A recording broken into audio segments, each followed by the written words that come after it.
We begin now chapter 12. Chapter 12 in one word, Beinani.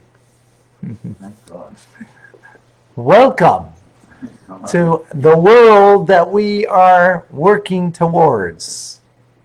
The world of the Beinani. We are, as I knight you all, and the power vested in me, a Beinani in training, B-I-T.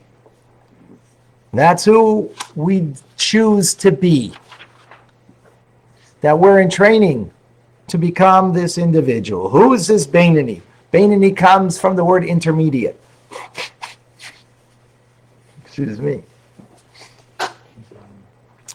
This is a person who the evil of the animal soul never has enough power to actually affect the individual in their thought, speech, and action. In the small city, to conquer them for a moment.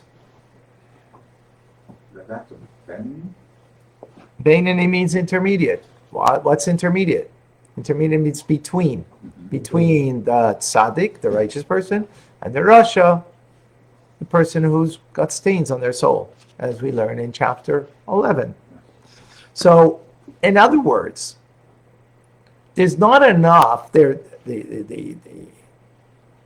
desire is there for negativity, for evil, but it hasn't have enough power to clothe itself in an actual cogitated thought, an actually expression in verbalizing it in one's conversation, in words, and not in deed. That's why we're BRT.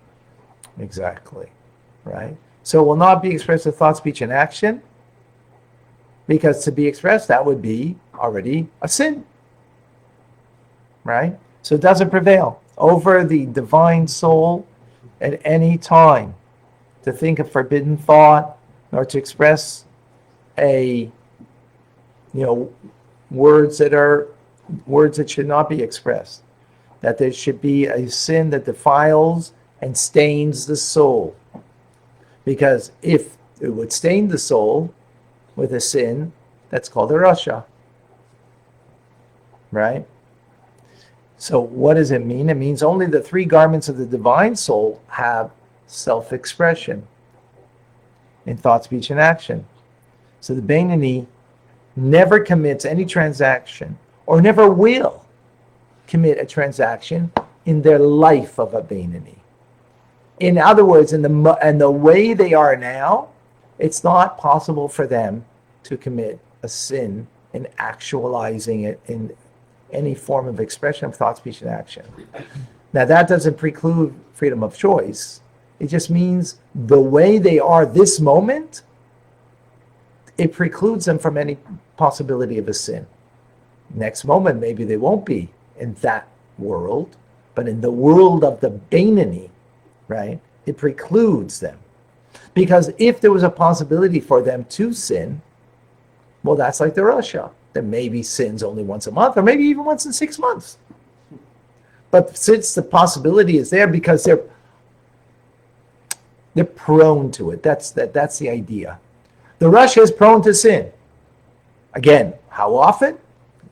But still prone. The Beinani is not prone to sin. Right? Sounds like behavior modification almost. Well, that's it for today about the Beinani, but tomorrow we will continue. And of course the question is, and please don't answer it, we're going to save it for tomorrow, is, wow, imagine that everybody was this. It sounds like this person is pretty righteous. They're not even prone to sin, and yet they're only called a Beinani. What does that mean exactly? How do we understand that? I'm not going to answer that, and some of you might have the answer already because you're familiar. But sorry, you're going to have to wait. Sandy, you had a question, and I lost it on the feed. So if you want to re-ask your question, put it back on the feed.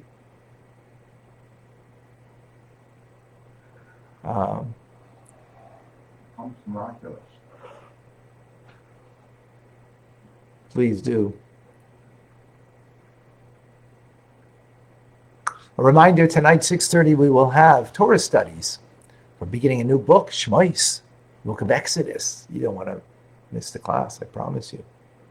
It's going to be here at Chabad Zichron, Kedeshim, and it's going to be on Zoom and on Chabad ZK Facebook page. Not really. All right. So you can join us in one of three ways, but join us, please. And at 8 o'clock, for those who are involved in TRC, let me know if you're going to be celebrating with me or are you celebrating elsewhere. And I wish you all a happy New Year. Thank you. What is the concept of life after death? Oh, yeah, right. I said, okay. We're not going to deal with that right now, Sandy. Great question. But because we're going to go into Rambam now. Okay, we're going to learn Rambam. Yes, we're all going to have to now put on our... Now I get fed. I'm Rabbi Ronnie Fine, coming to you from Chabad Zichron Kedeshim, Montreal, Canada. It's a privilege and a pleasure to share with you the Tanya. An amazing day, a wonderful year, a happy new year to everyone. Thank you, Rabbi. God bless you. Be well. Thank you.